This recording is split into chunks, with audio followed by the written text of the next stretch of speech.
جو رحمت للعالمین یہ ہم نے انٹروڈیوس کرائی ہیں اسکالرشپس، یہ کیوں کروائی ہیں؟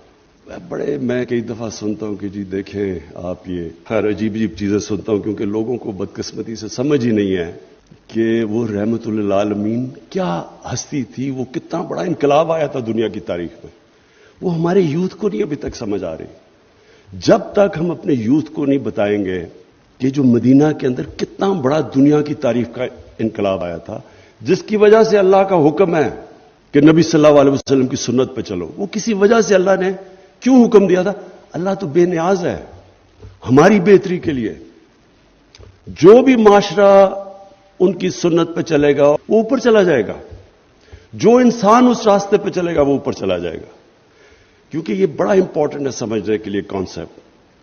ہمارے نبی رحمت المسلمین نہیں تھے، رحمت العالمین تھے، سب انسانوں کے لیے رحمت بن کے آئے تھے۔ کیونکہ سب انسانوں کے لیے رحمت بن کے آئے تھے، جو انسان ان کے راستے پہ چلے گا وہ اوپر چلا جائے گا۔ اگر آج آپ نے دنیا میں معاشرہ دیکھنا ہے جو ان کے راستے پہ چل رہا ہے، کبھی آپ اسکینڈینیویا چلے جائیں، سوئٹزرلینڈ چلے جائیں، زیادہ تر جو انہوں نے اصولوں پہ مدینہ کی ریاست کو کھڑا کرا تھا وہ لوگ اس پہ چل رہے ہیں اور خوشحال ہیں، پراسپیرٹی ہے ان معاشروں میں۔ تو اس لیے ہے کہ وہ جو انہوں نے پرنسپل سیٹ کیے تھے، دیکھیں دین میں زبردستی نہیں ہے، آپ کسی کو دین زبردستی نہیں، وہ تو قرآن کی حکم ہے اللہ کا۔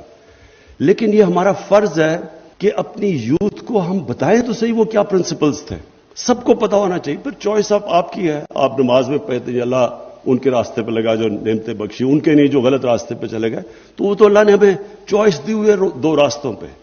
لیکن ایک معاشرے کی ذمہ داری ہے کہ ہم بتائیں تو صحیح وہ راستہ کیا ہے۔ اور اسی لیے یہ پہلی دفعہ رحمت للعالمین اسکالرشپس ہم نے انٹروڈیوس کروائی ہیں کہ ہمیں ایک انسان بنائے، ان کے راستے پہ چل کے ہم انسان بنتے ہیں۔ اور پاکستان جو بنا تھا اس کا مقصد ہی یہ تھا کہ ہم نے علامہ اقبال کا جو کانسیپٹ تھا کہ ہم نے ایک عظیم قوم بننا ہے، کیونکہ ہم مثالی اسلامی ریاست بنیں گے، فلاحی ریاست۔ تو میرا یہ ایمان ہے کہ جو بھی اس راستے پہ اگر ہم ان کو سمجھا دیں کہ ان کا راستہ کیا تھا تو وہ لیڈرز پروڈیوس کرے گا۔ کیونکہ یاد رکھیں کہ مدینہ کی ریاست میں دنیا کی تاریخ میں اتنے تھوڑے ٹائم میں اتنے عظیم لوگ بن گئے جو اس ریاست میں بنے تھے۔ تو یہ تو فیکٹ ہے ہسٹوریکل۔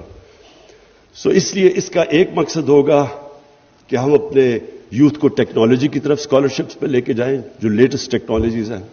دوسرا ان کو انسان بنائیں جو رحمت العالمین کی ان کو بیسک تربیت کریں۔ اور تیسری چیز میرٹ لے کے آئیں۔ چوتھی چیز کہ اس طبقے سے ہم لوگوں کو اوپر لے کے آئیں جس میں سب سے زیادہ ہنگر اور ڈرائی ہے۔